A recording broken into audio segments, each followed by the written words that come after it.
You know the total budget of Pakistan? It's $50 billion for 220 million people. $50 billion.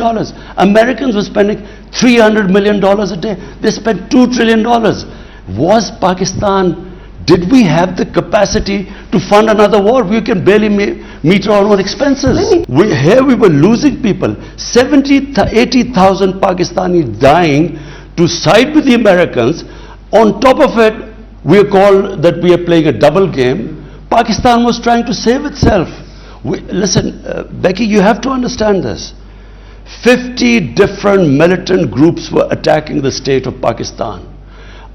I repeat, if we did not have a disciplined army and intelligence agency, we were going under. And on top of it, we had Americans doing these drone attacks. Reprisals from the drone attacks were on the state of Pakistan. All the collateral damage they took avenged against us.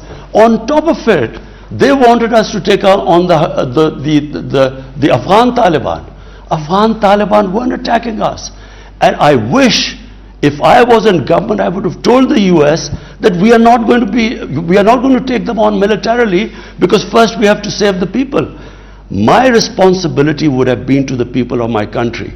I cannot destroy my country to fight someone else's war. General Musharraf, there were 2 suicide attacks, insider attacks, because there were sympathies for the Mujahideen from within the army. So 2 suicide attacks on him. Benazir Bhutto was assassinated by the Pakistani Taliban because she was considered a collaborator with the US.